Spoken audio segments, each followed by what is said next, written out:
Welcome to Change It Up Radio with Paula Shaw. I'm delighted to have you here with me today because we have a really important topic to discuss.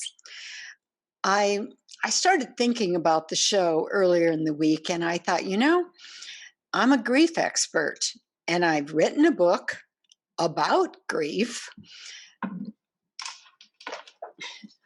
right here called Grief. When will this pain ever end?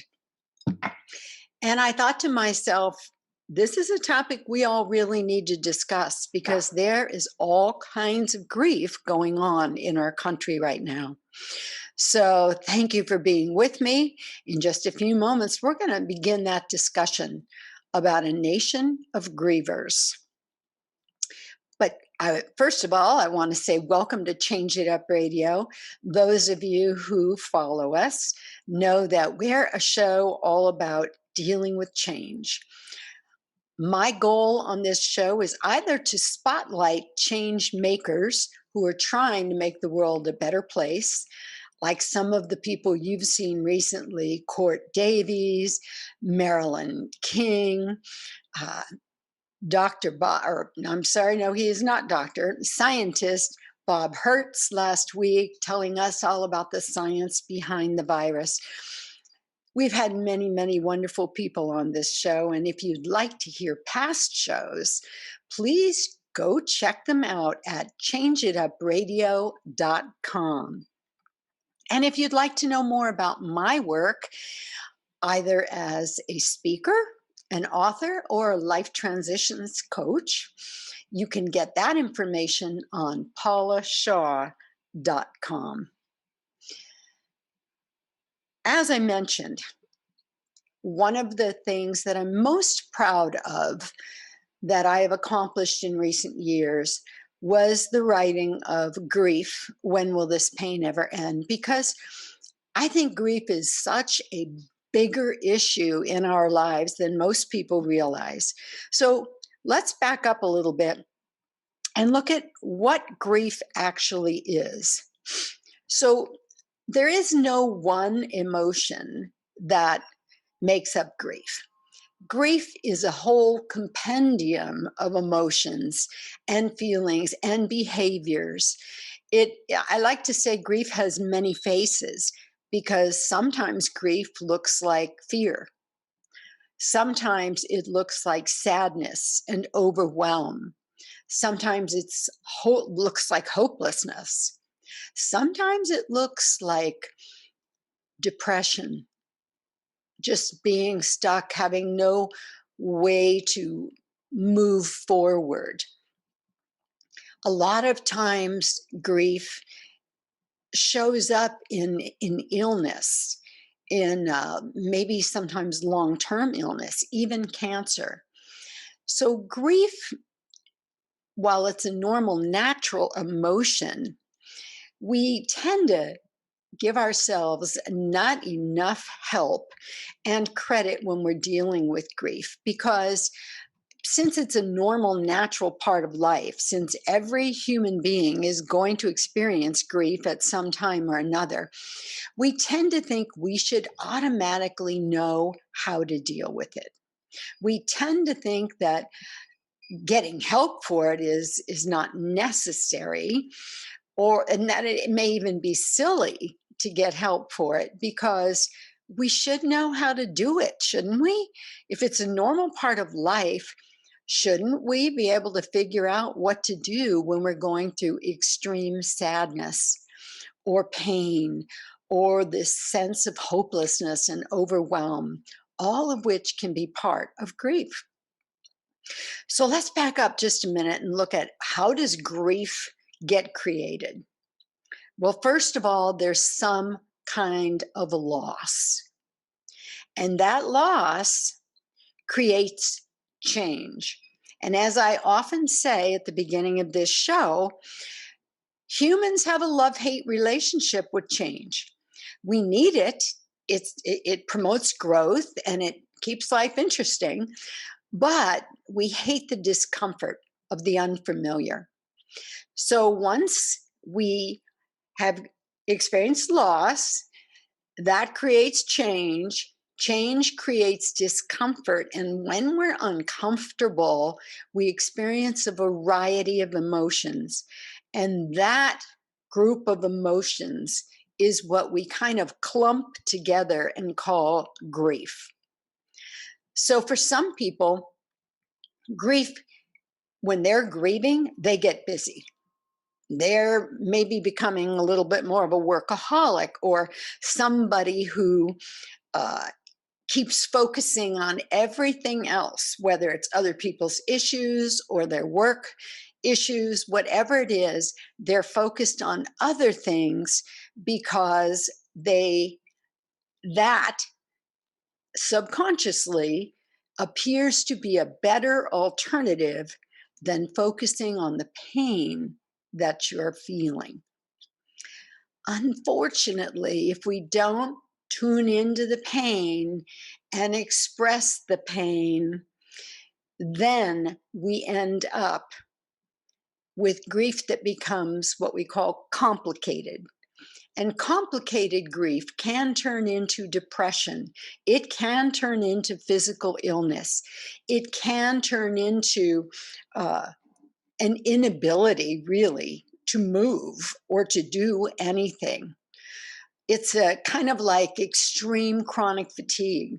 I actually believe that most illness has its origin in some kind of loss that created some kind of grief that never got healed, going all the way back to your childhoods. It's one of the things I talk about in my book, right in the very beginning, is a loss, a serious loss that I experienced at 5 years old, a loss that came with sexual abuse. And I know there are many of you out there who have experienced that kind of loss. And if you don't get the right help for that, then the child is damaged. And a wounded child without adult consciousness to try to help that child work through the problem, that wounded child tries to figure it out in their own head. And remember, the normal natural thinking of children is self-focused, egocentric, and magical. So everything that happens, whether it's something wonderful or something awful, the child feels is a result of them. It's because of who they are. And that certainly is what happened to me. And I know what happens to many people because I work with a lot of women in my private practice who've been sexually abused. And too often, in fact, just recently, somebody was telling me she experienced something similar to what I did, that because everybody seemed to like this person who was her perpetrator, she thought it was some kind of badness in her that brought on the experience. And so she never told anyone until she was in her early 20s, which was also true for me. So one of the other things I want to say about grief, not only is it often cumulative, because so often things do, as we've just been discussing, happen to us in childhood that don't get resolved, that don't get healed. And so what ends up happening is we develop this accumulation of grief. And that accumulation can become more and more harmful as more and more accumulates. So why do I say right now that we are a nation of grievers? Well, let's look at some of the losses that we've had to deal with. In the very beginning, I think there was a loss of safety, of security, when suddenly the shelves were empty in the market and nobody really knew the truth about this virus. There was certainly a loss of security, a loss of safety, a loss of feeling that our government would take care of us, that we'd be okay, that we're the greatest country in the world. And then when the whole world went into shutdown, suddenly we knew nobody really had the answers. Nobody really knew how bad this was going to be. And that was pretty terrifying. There are people who have lost jobs. We all know that school, as we knew it, is not happening right now. So the children have lost a great deal. They've lost that the social experience, the educational experience, the one-on-one in person with their teachers. And that's just right up the line, except for a few of the private schools and colleges that are back in the classrooms. Uh, they're huge losses. Most people are online. And even if you are on campus, it's a very different experience as we're either teaching outside or trying to distance students, children wearing masks all day long. It's a very different experience. We have people who have experienced death in their own families as a result of this pandemic.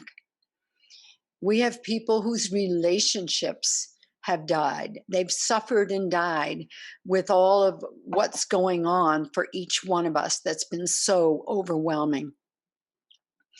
We have people who don't know what the future holds. Some careers, like my son was a server. That wasn't his career, but it was his backup job in a restaurant. And most restaurants, if they don't have a patio space, are gone. His restaurant is totally gone now.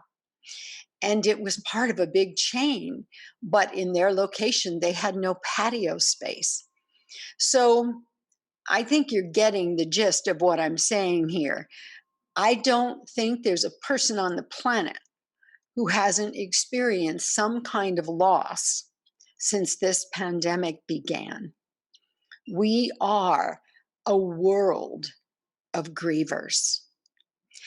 And as I said, most of us really have no idea what to do when we're grieving. We either try to just get busy, we try to push it away, focus on something else, or we fall apart. We get stuck. We freeze. And so today, in our next few segments, I want to talk about those losses, grief itself, and what we can do about it. We're talking about grief today because we're a world of grievers right now. Some countries have opened up and things are better for them, but here in the US, we're still pretty limited. Some states are stepping out and they're opening everything, like Florida, and we'll see how that goes. But most of us are still very impacted by what happened during this pandemic. And as a result of the losses we've experienced, we are all grieving. Whether you've actually consciously realized that or not, we are all grieving. We may grieve differently. We may have different ways of manifesting our grief, but we're grieving. So let's talk a little bit about a couple of things that I think are very, very important to know. First of all, there are no 5 stages of grief. I will say that again. There are not 5 stages of grief. This is one of the biggest pieces of misinformation that has been going around for years.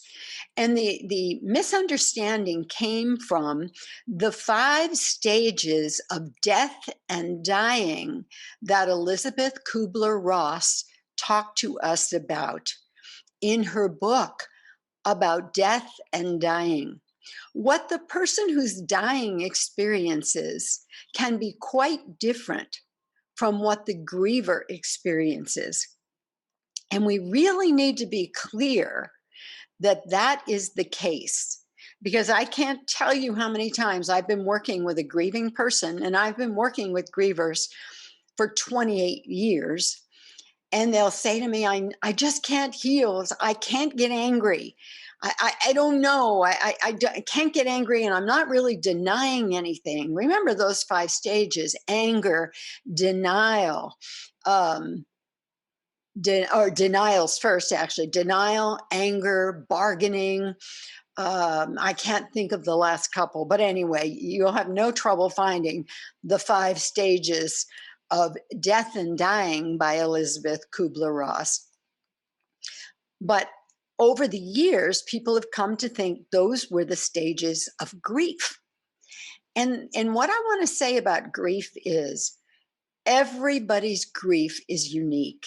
There is no one correct way to grieve. And not everybody is going to have the same experience. For some people, there will be the overwhelming emotion will be profound sadness. For other people, the overwhelming might be anxiety. That emotion of anxiety might be what overwhelms them most. Fear of the future, fear of what to do without whatever it is they've lost. There are many, many different ways that grief shows up for different people. So please don't get stuck in thinking that until you experience the 5 stages of grief, you cannot heal, because that isn't true. What I have noticed is that grief tends to have certain dimensions or phases that can be very, very prominent for many people. For example, one of the first is like shock, the primal emotions, like, oh my God, how will I survive? That often is a first phase or a first dimension that people experience. After that, oftentimes the next one is seeking support, seeking help, a shoulder to cry on, if you will, seeking someone to talk to and to interact with to help us, because oftentimes grief hits like a tsunami and it just flattens us, and we need help from somebody else to get through it because it feels so overwhelming.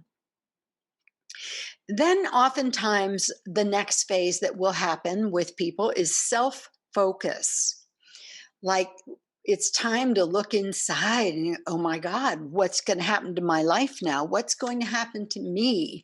How will I cope? What do I feel? Lots of that self-focus time is really necessary.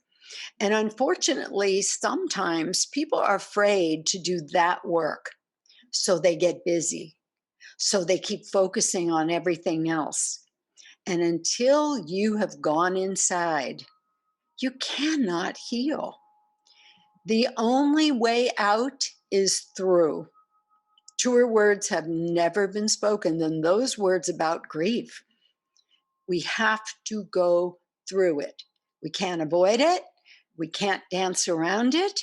We have to go through it.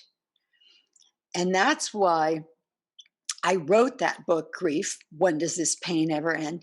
Because one things I noticed going through my own grief was there's so many books out there that are hundreds of pages of lots of thoughts and lots of concepts and ideas.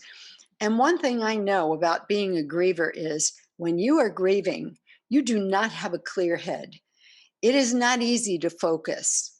It is not easy to consciously study something. So what I did in this book is I wrote short chapters that are very easy to follow.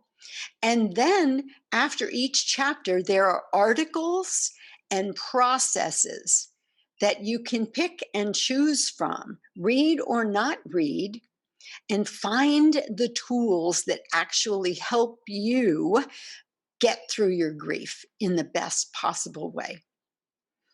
That's one of the things I've loved the most about this book. It does not require reading from page 1 to the last page. I think it's good to read the first 3 chapters for sure, because they kind of explain grief and the energy of grief, because it's a very specific energy. But then you can go through this book and use the processes that resonate for you and read the articles that resonate. because there are a lot of great tools in this book. And in all my years of counseling grieving people, I can tell you the one question they always ask is, how do I get through it? What can I do? I don't want to feel this way anymore. And so that was my goal in creating that book, to give people tools and processes. So now back to those kinds of phases. I think the next one that often comes after the self focus is just really getting into the feelings, whether you want to or not. Sometimes they just overwhelm you, and you'll find yourself sobbing, or you'll find yourself needing to pound on pillows or get angry. Anger can very often be a very real part of grief. It's just not a requirement. And that's the point I was making about the 5 stages that people often say are of grief. But yes, sometimes we are angry. Sometimes it's kind of one of those why God moments, right? Why? Why God? Why me? We've all been there. And those emotions need to be recognized and expressed. And one of the best ways to express is using our words and our voice. Tell somebody what you're experiencing, or speak out loud. There's a process that I really love, I'm going to talk about a little later, I call the Rant. And that involves some real speaking, some real getting it out. Because remember, emotion, if we break it down, is energy in motion. And when we are creating energy, it's got to move. If we don't move it through us and out of us, it can become very problematic. So remember to keep your energy, your emotions moving, express them. Then we often go through a phase that's moving up. Actually, and what I have found in my own work is these phases I'm describing to you resonate with the different energy centers in the body. Those primal feelings in the beginning, shock and how will I survive, resonate with the base center. The seeking support, needing others to help, resonate with our sacral center. The self-focus resonates with the solar plexus center. The emotionality resonates with the heart center. Expressing verbally resonates with the throat center. And then we go into thinking, growth, hopefully developing wisdom, finding ways to cope with what we've been through and learn from it. And that resonates with this brow center. And then what I think often happens is once people are kind of on the other side of the pain, then they gain wisdom, they gain depth, they gain compassion. And oftentimes this can lead to service to others.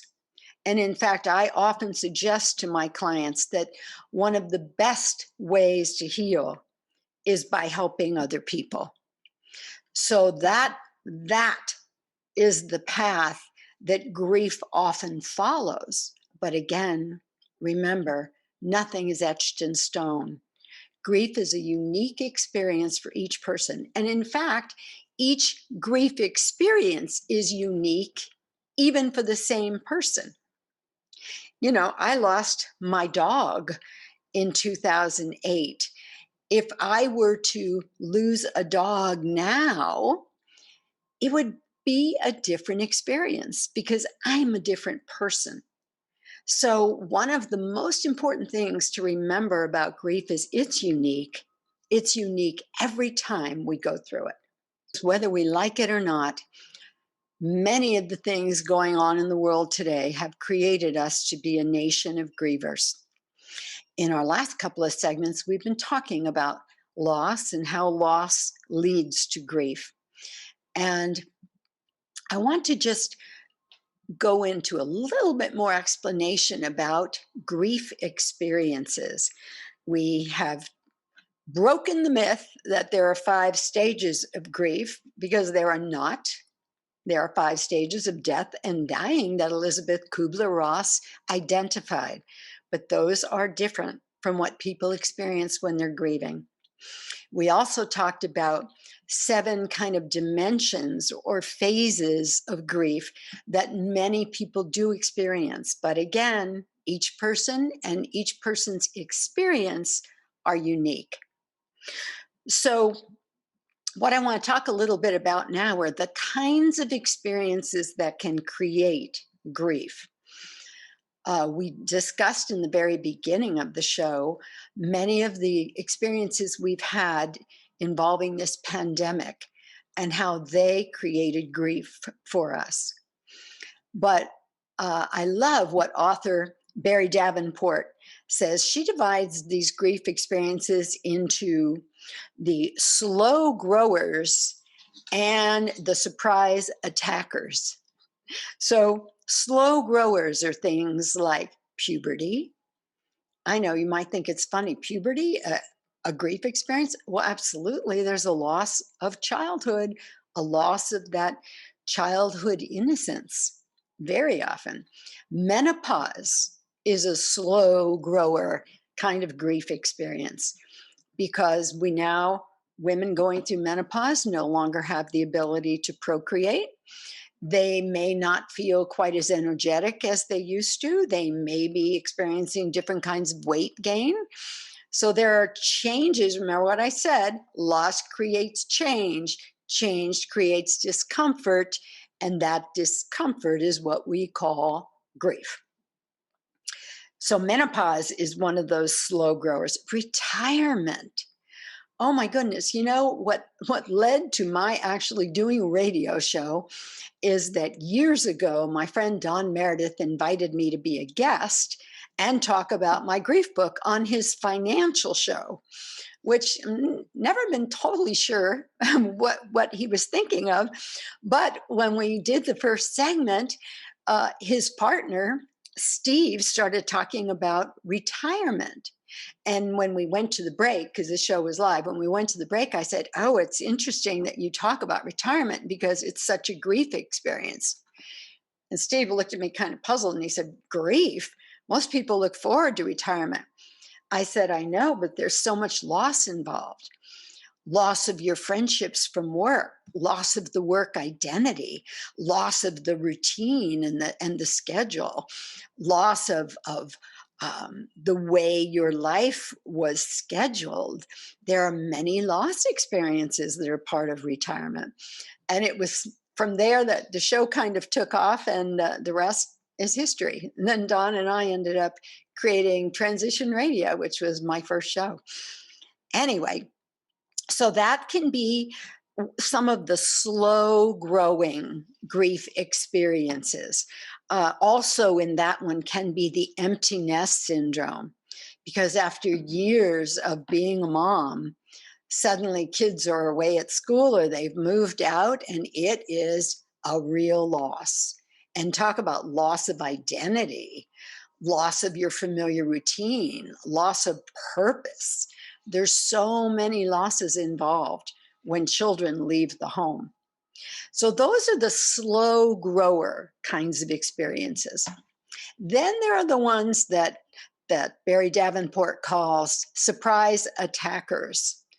And I would say COVID, number one on that list, right? One day life was normal. We heard something about a virus in China, and the next thing you knew, shelter in place. That was pretty shocking, and it happened very quickly. Natural disasters can produce that kind of surprise attacker loss. Finding out your partner's been unfaithful or going through divorce.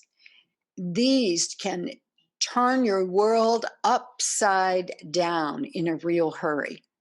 And that to me is kind of the delineator, of what makes something a surprise attacker. Did it turn your world upside down when you weren't expecting that to happen? And if it did, then dealing with it is even more difficult. The slow growers, they're tough because, especially because oftentimes we don't recognize them as grief. But the surprise attackers that come out of nowhere, um, they can create problems for years to come, because when something comes out of nowhere and turns my world upside down, I start becoming kind of hyper vigilant about where the next thing could come from, and I develop anxieties or fears. I'm not as courageous as I walk out into the world each day. That can very often happen. I've worked with many people who have had that happen in their own lives. So these surprise attackers can often wound us in a different way, and sometimes much more deeply, because it shakes our faith that we're safe in the world. So let's talk a little bit about, what do you do? What are some of the things you can do to move through your grief and get to the other side? Because none of us wants to stay here for very long. Well, one of the first things that I think is really important is that we acknowledge the grief, acknowledge the pain, feel it. Let ourselves cry our eyes out if we have to, pound on pillows if you need to. And I often encourage my clients, let the grief or let the feelings emote as soon as you're feeling them. I know that's not always possible. If you're in the middle of a business meeting or something and you're suddenly overwhelmed with tears of someone who's deceased that you just lost, it's very hard to go ahead and let yourself wail or sob or whatever you need to do. But the more you can allow the feelings to move through in the moment you're feeling them, the better. The next thing, again, seek support. There is no shame in needing help to get through your grief, whether that's a best friend that you talk to over and over, or whether that's professional help. Whoever and whatever you need to get to the other side is just fine. The wise person seeks help. Trust me, pushing your grief down, trying to focus on other things, trying to pretend that you don't feel the pain you feel is not a good idea. In fact, it can become very problematic. It can lead to complicated grief, which can lead to long-term conditions like chronic depression. And as I mentioned before, even cancer. Many, many years ago, Carl Simonton, who was a researcher on cancer, found that this huge majority of cancer cases erupted 3 to 6 months after a significant loss that was not healed. So try to express whatever you're feeling, let it flow as much as possible when you're feeling it. And then I think it's very, very important to develop good patterns and habits of self-care. I often recommend to people, have a daily ritual where perhaps you get up, you light a candle, you set an intention of how you want that day to go. Or you take a moment and think about the loved one that you've lost. Or you take that moment and you say a prayer for the new job that you hope for, or the new circumstance, or improvement for someone that you love. Whatever it is that your loss is about, to go within. And I like to do this personally first thing in the morning. I always meditate right after I wake up in the morning. And that's how I start my day. And that has helped me through so much, especially hard, stressful times like we're all going through right now. So perhaps find a ritual that works for you, whether it's a slow movement kind of meditation like Tai Chi, I love gratitude walks. I think that's a beautiful way to start your day. Find something that helps you to confront the reality of your life at this time, confront whatever you're grieving about, and then take it in. Take it to your higher power, take it to source, take it to whatever your spiritual beliefs are, and find a way to let it go. And oftentimes that kind of help is just what we need. Introspection, and it leads us to ultimately to gratitude and wisdom. But if we don't go inside, if we don't become one with ourselves during this time, it's much, much harder to get to a place where we can really benefit from the loss. I know that sounds strange to even hear it put that way, but we can benefit from loss. We can gain wisdom, we can gain strength, we can gain compassion, we can gain gratitude. But all of that is part of the work that we need to do. And that's why I've given you so many tools and processes in that book, because I encourage people, do something every day, no matter how small. Even if it's just lighting that candle and telling someone that died that you love them.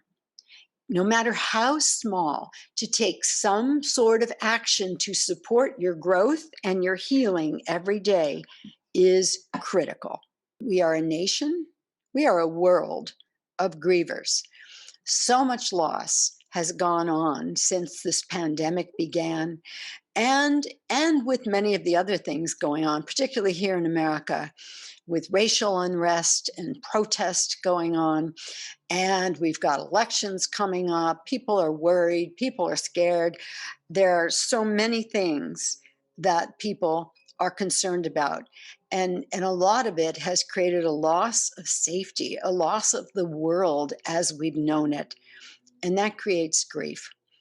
So if you are just joining us, please be sure you go back and listen to the beginning of this show, because my goal today was to try first of all, to enlighten you a little bit about grief, and then to bring some concrete actions that you can take to help heal yourself from your grief.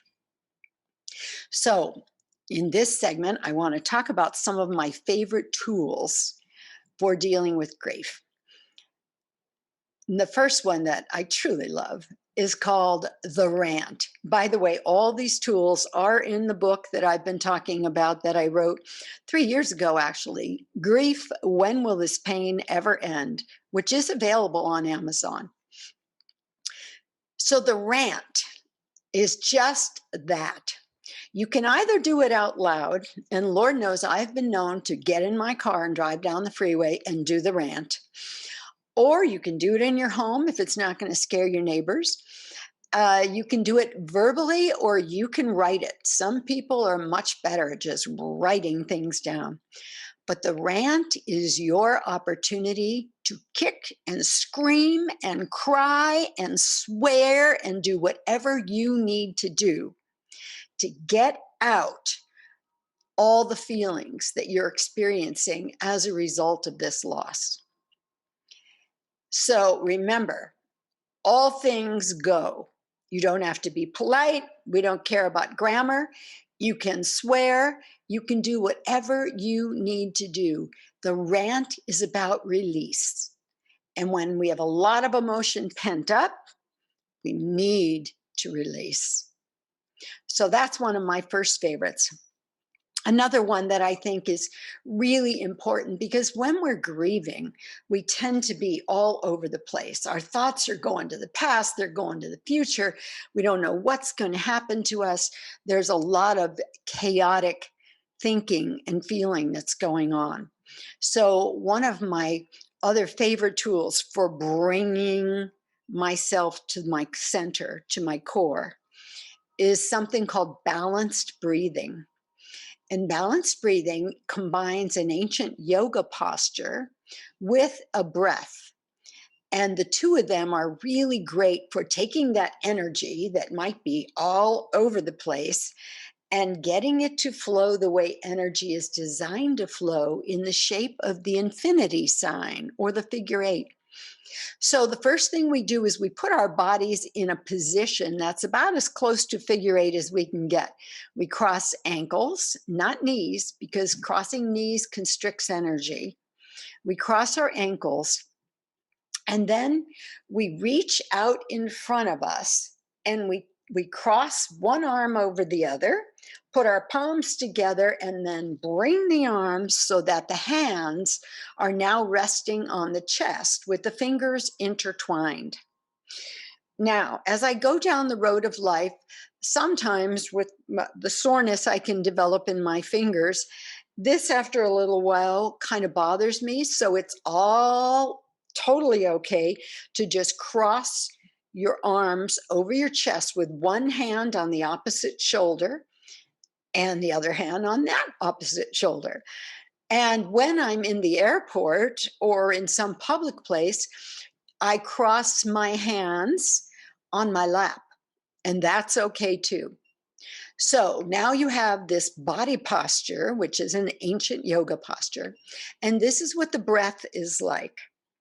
You breathe in through the nose with the tip of your tongue on the roof of your mouth, which closes the gap between the governor vessel and the conception vessel, which are two major meridians in the body. So then the energy is flowing in a completed circle. So we breathe in through the nose, tip of the tongue on the roof of the mouth. Then we release the breath from the mouth with the entire tongue resting on the floor of the mouth. So again, in this position, breathing in, tip of the tongue on the roof of the mouth, and releasing through the mouth, tongue resting on the floor of the mouth. And you just continue that breathing at your own pace. I like to close my eyes and visualize myself somewhere that gives me joy or gives me peace, or that I find a restful, renewing setting. So that's balanced breathing. And the thing that's so great about it is you can do it for as little as 2 minutes, and it can be really helpful. So if you just need a quick shift because you're starting to experience unpleasant emotionality, you can do it for a short amount of time, or you can do it for 20 minutes or a half hour or even longer. And you'll just get more and more benefit from it. And it's very calming and very quieting. Another tool that I really love also involves crossing the hands across the chest, but placing the fingers right in front of the armpit.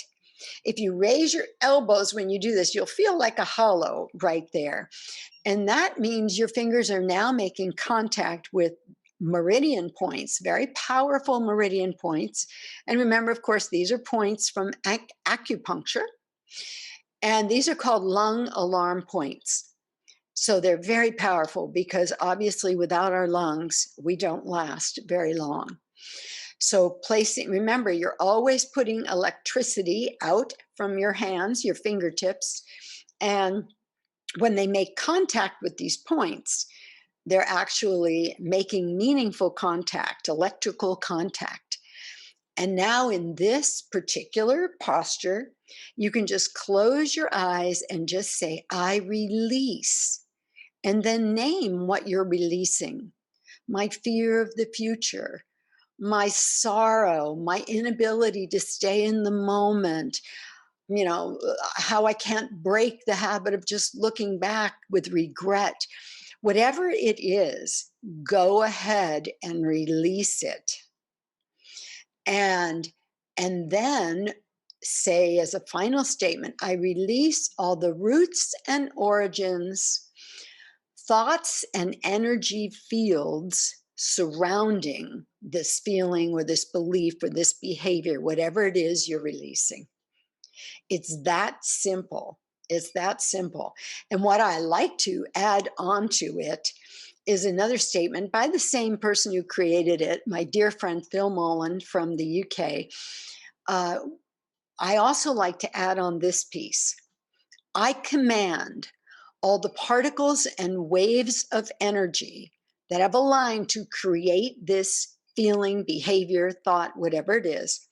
I command them to desynchronize, to go out of phase and into complete entropy.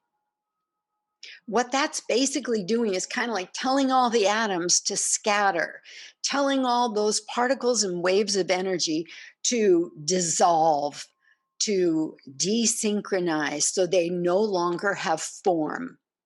You'll be amazed at how powerful this actually can be. And finally, uh, before we close the show, I want to give you another one of my favorites, and that is simply gratitude. So, whether you sit down and you make a list of everything you're grateful for, and it doesn't have to be big, giant stuff, guys. It can be that the sky is blue, it can be that you woke up this morning. I literally, every morning since COVID began, I wake up, I swallow a couple of times. If my throat feels good and I can take a deep breath, I say, thank you. Thank you for another day of waking up healthy. But gratitude can be expressed in so many ways. Like I said, you can sit there and make a list. I love to go outside where I can see the blue sky, where I can see the new flowers or the new growth on plants. And as I walk along, moving my body, which always feels really good to me and gets rid of any stiffness I wake up with, as I walk, I just consciously notice things to be grateful for. And sometimes that really is, oh, they trimmed that bush. Or, oh, look at the new flowers. Or when the trees get that fresh spring green new growth on the tips. You know, there's so many beautiful things out there to be grateful for if we get out of our homes and out into the world and breathe some fresh air. And also, I think with that fresh air seems to sometimes come a fresh way of looking at things. And oftentimes that is the best healer. So I know it's difficult times for all of you. It's difficult times for all of us. But if we work together and if we are conscious that we need to do a little something every day to stay healthy and to heal, then we will get there. It will happen. And it's all within your grasp. Just be willing to do a little something every day toward making you feel better, be healthier, and see the world in a little more beautiful way. All right. Thank you for joining me today for Change It Up Radio. Those of you in San Diego know that you can hear us on Sunday evening at 9 o'clock. And we are on every major podcast platform, including my new favorite, Paropolo, which is just getting better every week. Lots of new things are coming out. The app is going to be released any day now, and I can't encourage you all strongly enough to get it and listen to my show and any other of your favorite podcasts on Paropolo because it's going to be awesome. All right, everybody, until next week, take care of yourselves and stay safe. See you then. Bye-bye.